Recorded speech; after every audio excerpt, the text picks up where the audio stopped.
Good morning, everyone. It's good to be back with you. It's amazing that it's been 8 weeks now that we've been together, and this is our concluding of the 8-week study on the book of Philippians. And it's been an honor to be with you. And we last week we looked at verses 1 through 6 of chapter 4. And today we will be starting with verse 7 and continuing our study. Let me see if I can. It's amazing. Once I turn on my camera, my notes went away. So as we try to find them here, we'll say again, Shabbat Shalom. It's great to be with everyone. And there are my notes. Okay, we're good to go. Okay, Shabbat Shalom. We are, as I said, continuing our study in Philippians. We are now in chapter 4, and we're going to be looking at verses 7 through 18 of this final chapter of Paul's letter to the Philippians, and we'll be looking at his deep love. Throughout the book, we've seen Paul talk about his love for the Philippians. In this final chapter, he really goes deep into sharing what they mean to him and how they have served him in his ministry, and how they have been co-workers with him for the sake of the Messiah. And for us, as one's reading this letter today, we'll hopefully we'll like them be emboldened in our desire to serve the Messiah like these people in Philippi did, and to follow the example of Rav Shaul, the Apostle Paul, that we have here. So we begin with verses 7 and 8. We read, "Then God Shalom, passing all understanding, will keep your hearts and minds safe in union with the Messiah Yeshua. In conclusion, brothers, focus your thoughts on what is true, noble, righteous, pure, lovable, or admirable, on some virtue or on something praiseworthy." So here we have two are familiar verses that people are familiar with quotes and people who've heard these words throughout the time. These are words of encouragement to Paul, and are very, very impactful for our time that we're living in, where there's so much negativity and stress and anger and fear over both the COVID situation and also our current issues with our current political issues, which have been building up for a while. So this time, there's so much negativity in our world, so much strife, so much confusion. And here Paul calls the Philippians, and us by example, to focus our minds, focus our thoughts on what is true, noble, righteous, pure, lovable, or admirable, on some virtue or something praiseworthy. So this is something that we can really, really take into our lives, to find positive, true, noble, righteous things to focus on. There's so much negative, there's so much evil, there's so much strife in our world that's visible, throughout our lives. And that can really bring us down, bring us into, to despair and for some even into deep depression.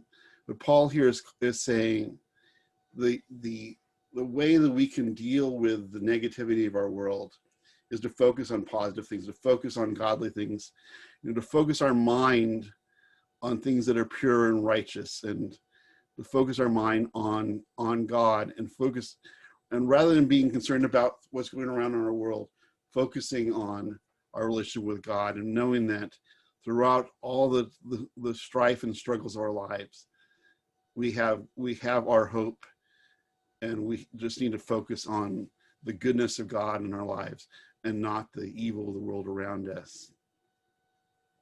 Paul encourages the Philippians to focus their thoughts on positive things as a way of living in a world that focuses on negative things and lacks truth, nobility, righteousness, and purity.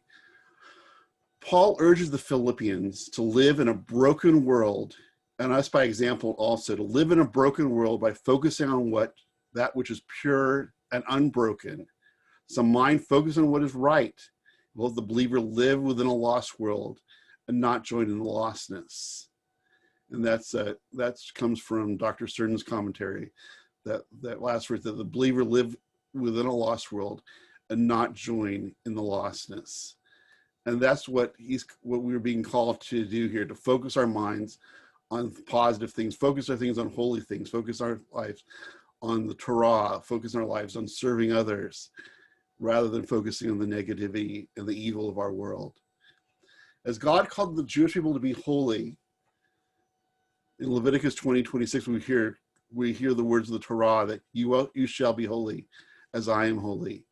And Paul offers the Philippians a practical way of holy living by focusing their lives on virtuous and pure things, so they can live outwardly with hearts turned inward to which is true and pure. So with all the negativity, the evil of the world around us, Paul here is calling us, rather than focusing on that outside, to focus on inward and focus on our spiritual life, focus on our walk with the Lord, walk with the Messiah, and modeling the Messiah in all that we do, that we can be lights in a dark world. We can be examples of goodness and righteousness and holiness, despite all that's going on around us. In verse 9, we read, "Keep doing what you have learned and received from me, what you have heard and seen me doing, then the God who gives shalom will be with you." Paul here encourages the Philippians to follow his example as a follower of Yeshua.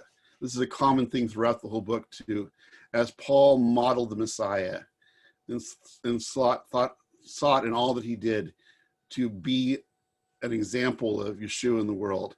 He's calling on the Philippians to follow his example, and us by extension, as we read this, to follow the example set forth by Paul, by Rav Shaul, to follow the example of his life following the Messiah.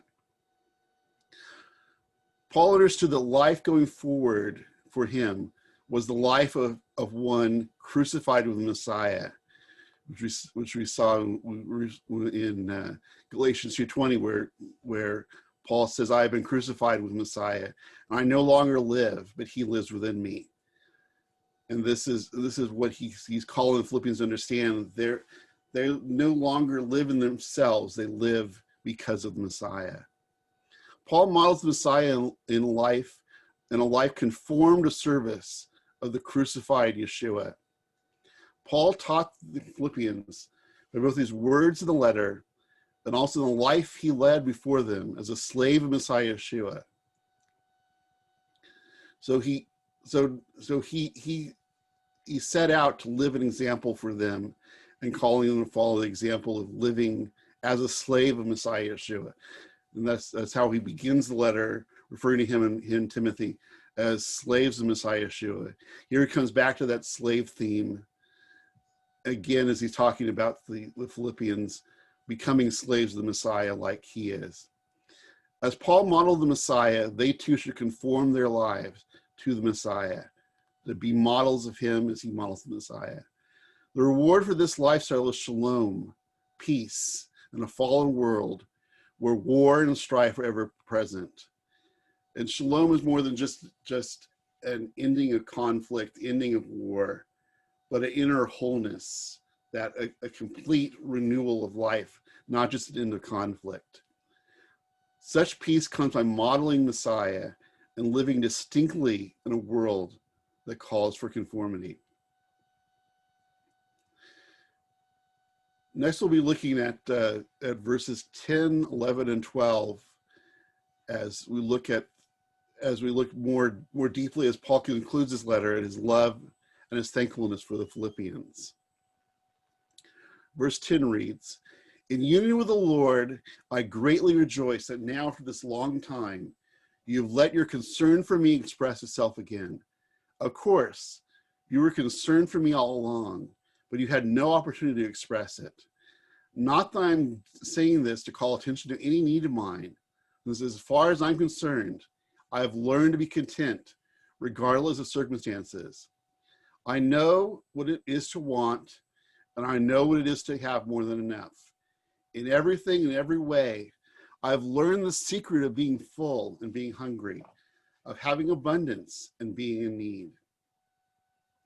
These verses here show Paul's deep love and the deep mutual love that Paul shared with the Philippians. As he gave his all to them in bringing the message of Yeshua, and his continuing care for them as their shepherd and from prison, they too showed their love for Paul in their financial giving to him and in sending Epaphroditus to be their emissary to him in prison. Paul teaches them a powerful lesson of living and being content in all circumstances. He clarified he's not needing or requesting anything else from the Philippians. So Paul here is speaking that to the Philippians, that he is thankful for them and thankful for their giving to him, and he knows that he is that whether he has much or he has little, the important that he is content in the situation that God has placed him. And he's saying that, and as I said, he expresses the first verse that their concern for him was expressed both in the financial giving to him and also the sending of Epaphroditus. So he's thankful that for all that he has, whatever he has, whether great or small, he knows that it comes from God, and he's thankful for that. And he's thankful for the Philippians' willingness to serve him while he is in prison, as Paul has served them by bringing the good news of the Messiah and continuing encouragement. They are giving back to him from what they have from their financial gifts, and also as they send Epaphroditus to actually be there physically as a representative of the community to him. And then we come to verse 13, which has been used many times incorrectly, and for those who are following the football playoffs. Sadly, my Rams and your Ravens have left the playoffs, but there's still throughout the time people looking at the run to Super Bowl, and they say, I can do all things through Messiah who gives me power, and that this verse here is somehow a basically that that it's used in a way that's not the true meaning, this verse here, and I'll actually read it and we'll talk about it. The verse 13 reads, "I can do all things through him who gives me power." So we'll learn that this is not about winning Super Bowls or getting an A on a final exam that you didn't study for, that you can just say that I can do all things through Messiah. So I didn't study for the exam, but because of the empowerment of the Messiah, that I will get an A for something that I didn't do the work for. But no, in this famous verse, Paul expresses complete trust in Yeshua for his needs, and also for the empowerment to do his work of ministry. So Paul here trusts in the security that the power to do all things does not rest on him, but is found in the faithfulness of God made known to him in the Messiah Yeshua. From his own experience, Paul encourages the Yeshua followers in Philippi to tap into divine power for their service to God and the Messianic community. There is empowerment for service. And here this verse is talking about that we can do all things in the power of the Spirit of God for the sake of ministry. This is not a blanket promise of divine power for all aspects of life or all pursuits, but specifically divine power for service to God and making the Messiah known in the world. This empowerment is not for trivial things, not for as I said, either to win the Super Bowl or to get an A on an exam, but for doing the work of making Messiah known in the world. Paul here assures the Philippians a divine empowerment for good works and the spread of the good news. We can see Paul echoing Yeshua's promise to his Talmudim, to the disciples, of divine empowerment for those walking in God's way and observing the teachings of Yeshua. And this comes from John 14, 15 through 17, in the words of our righteous Messiah.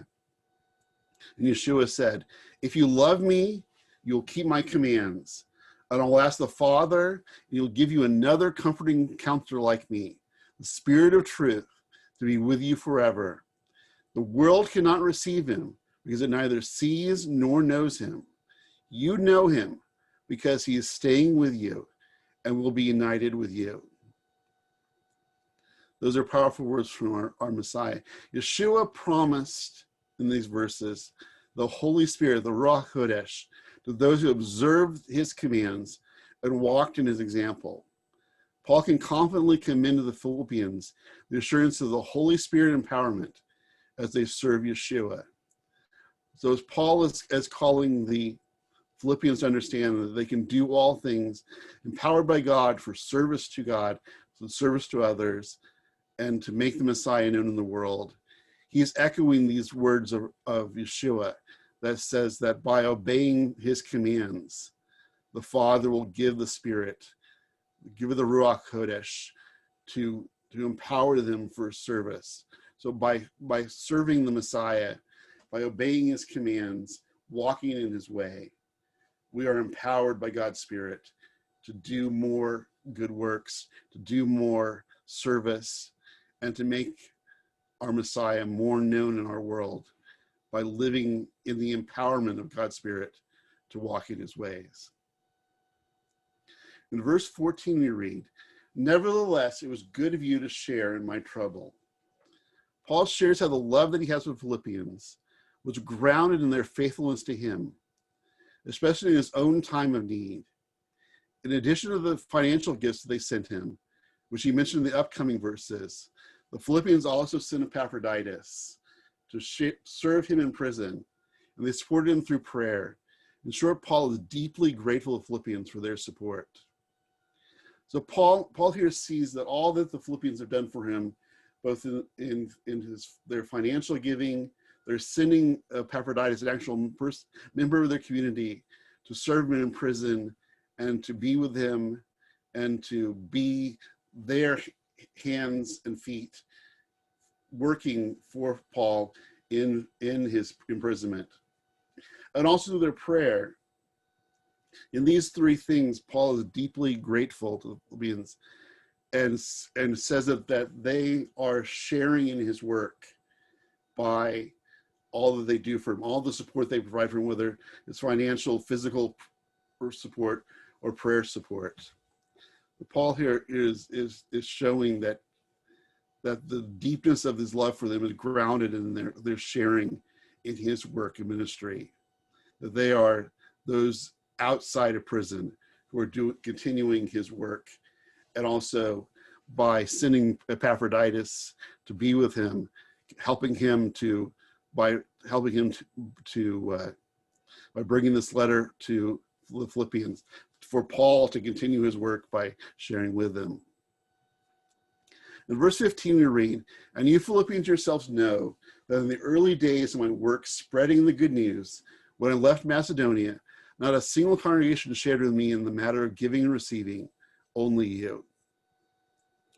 Paul here refers to his work in Macedonia, which Philippi was one of the major cities in Macedonia, which is now modern day Greece. He referred to it as his early days of ministry, which is interesting because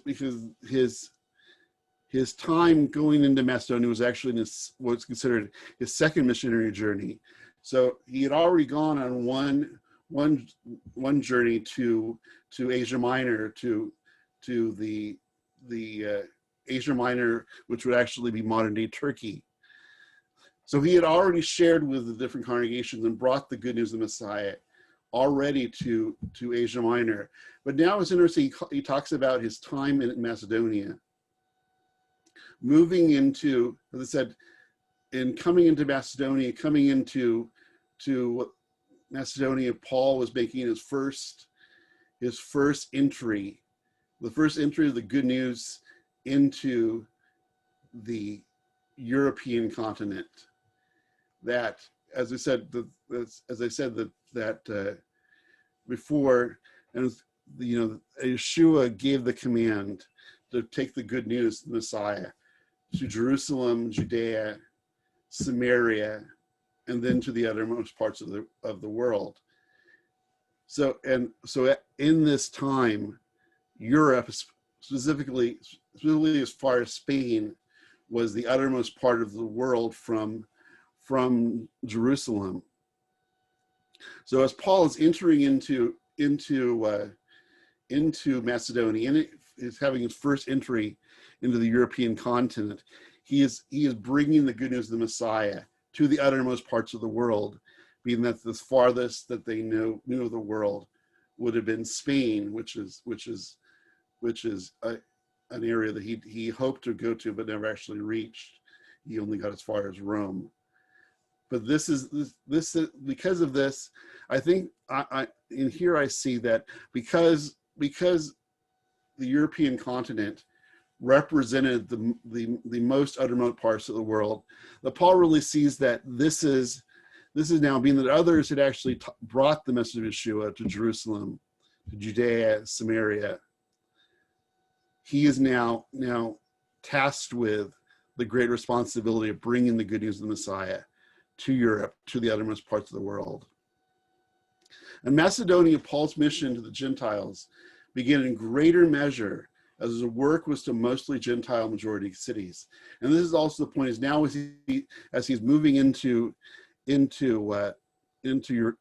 European continent, he is getting into more Gentile majority cities, which, as we talked about earlier, in Philippi, there was no synagogue in Philippi, of which in the congregations in Asia Minor, there were synagogues that he would visit for the first 2 weeks that he was in town. But so now he's really taking the good news primarily to the Gentile world. So he sees it as really the beginning of his mission to the Gentile world, and the beginning of and he's calling this his early days in ministry. Paul's mission began now moving into these Gentile majority cities. And the Philippians could see Paul as his apostleship to the Gentiles, his mission by God to bring the good news of Yeshua to the Gentile world, to have started in force in Philippi. As here he acknowledges thankfulness to the Philippians for launching his new work of bringing the Jewish Messiah to the Gentile world. As I said, his first coming into Philippi in Acts chapter 16, I said it follows the Jerusalem Council of Acts 15, where James and the other leaders of the Messianic community decided and came to affirm that Gentiles were able to come into Messianic faith as Gentiles. They did not have to convert to Judaism first, which was an impediment in the early days of the community, because the Jewish followers of Yeshua, there were those who believed that non-Jews had to first convert to Judaism, become Jews first, and then become followers of Yeshua. But with the council, the Jerusalem Council in Acts 15, the way was open for Gentiles to come to Yeshua faith as Gentiles. Their entrance into the people of God was through faith alone in the Messiah. And with this decree, this this order from the leaders of the Messianic community in hand, Paul was able to go into the Macedonian world, into the Philippian world, and into the larger Gentile world with the message that Gentiles could come to Yeshua faith as Gentiles. They become righteous Gentiles, people, followers of the God of Israel as Gentiles. And this opened up the message of Yeshua to our world. Though Paul taught in 1 Corinthians 6 through 14, that he and others involved in proclaiming the good news of Yeshua should get their income from those whom they minister. Paul did not seek financial support from the congregations he started and guided as shepherd. Though he did say in his letter to Corinth that those like him, Paul, were to receive their income from the good news. Paul in his own life made the choice to earn his own living, to do as his trade as a tent maker, to earn his funds, and did not ask those various congregations that he ministered to for support. But with the Philippians, he made an exception, grounding their love for him and their love for him and his love for them.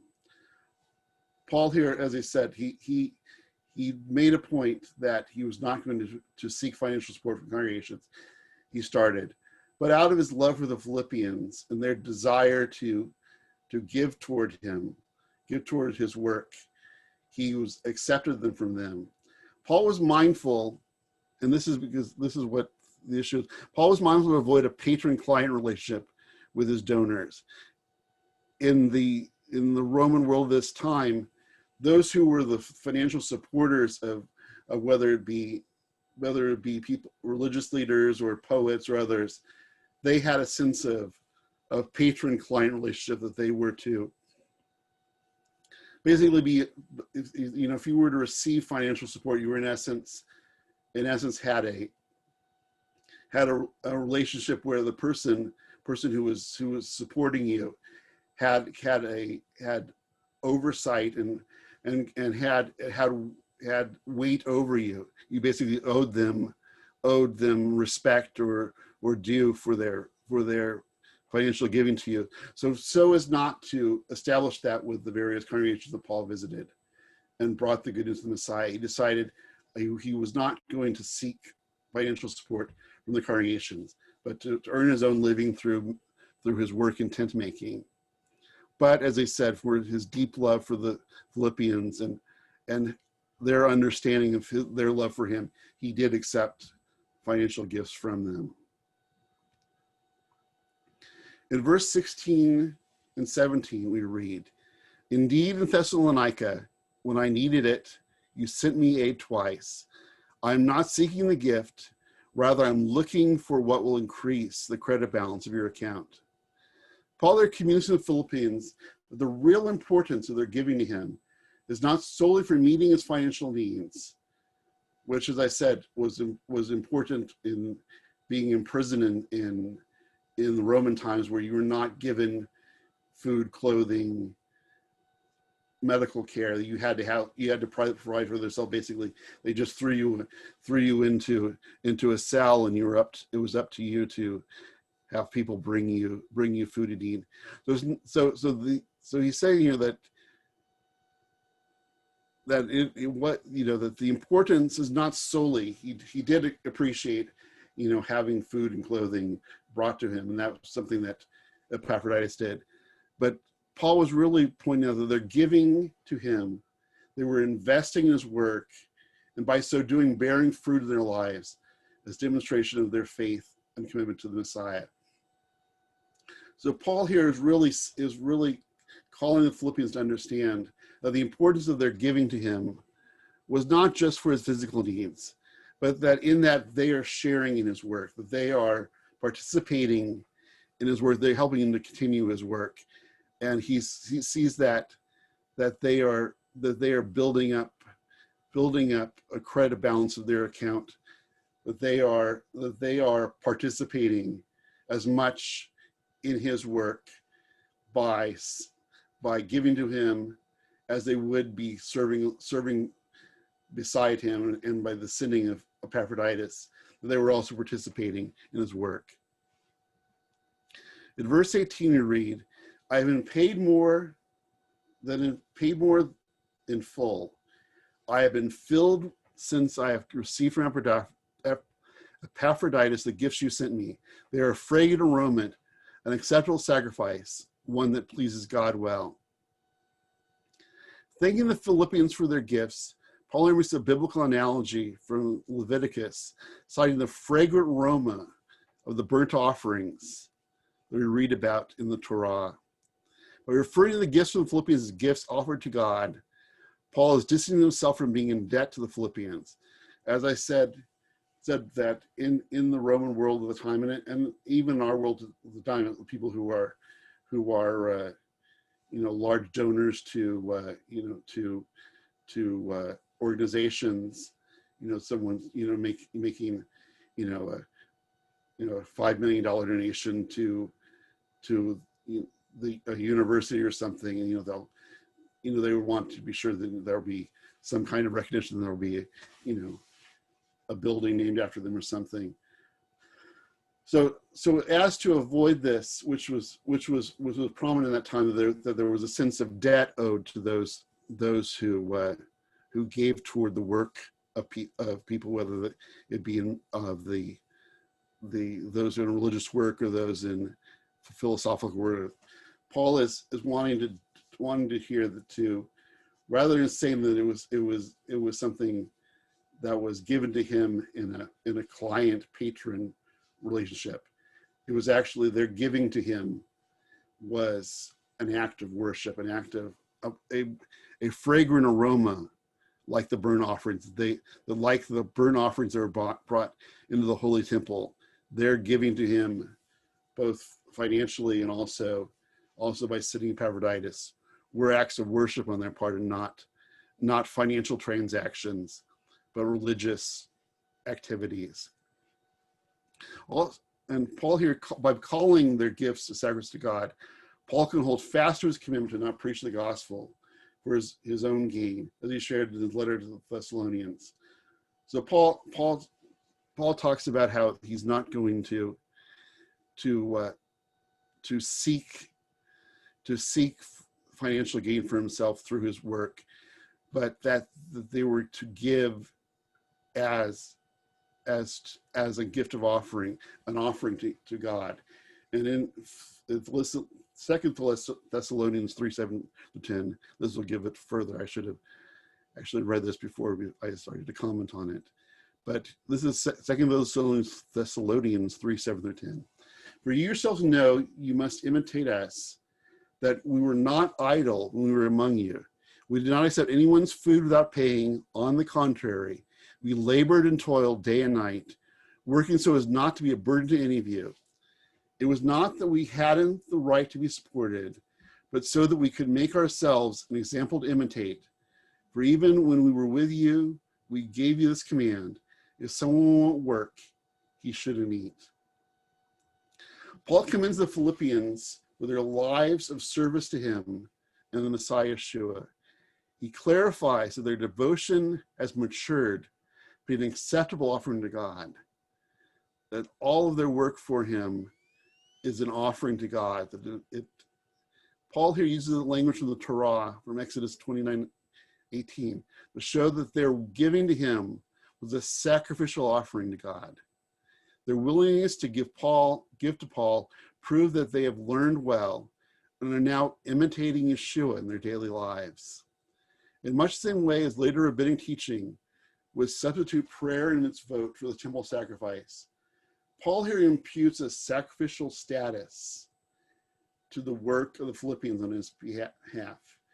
That Paul sees that all of the Philippians have done for him in their financial giving, in their sitting with Epaphroditus, their prayer, their continuing to do the work of bringing the Messiah in Philippi, were all acts of worship toward God. They were, like the sacrifices of the temple, were acts of devotion and worship, their acts on his behalf, he commends as acts of worship on their part. And we come to the closing of this time. After Paul is shared here with his deep love for the Philippians, grounded in they're working with him both physically and by distance, by their giving to him, both financially through Epaphroditus, and also their continuing prayer for him. He concludes with these words: "Moreover, my God will fill every need of yours, according to his glorious wealth in union with Messiah. And to God our Father be the glory forever and ever. Amen." Greet each of God's people in the Messiah Yeshua. The brothers of me send their greetings to you. All God's people send greetings, but especially those to the emperor's household. The grace of the Lord Yeshua the Messiah be with your spirit.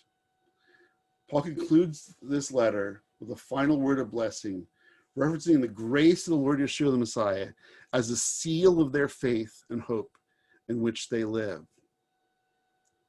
So in this time, as we were looking at the conclusion of the fourth chapter of Philippians, we've seen that Paul shared with the Philippians that all that he needed was provided for him by God, and that he could be content in all of his circumstances.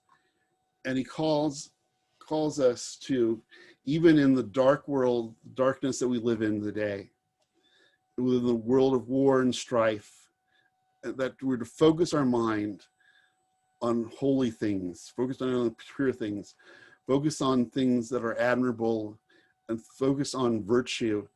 And though we could have an evil world around us, to focus ourselves in on that which is good, that which is holy, and that which will build up ourselves and will give us the inner joy in a world that is filled with darkness and despair and depression.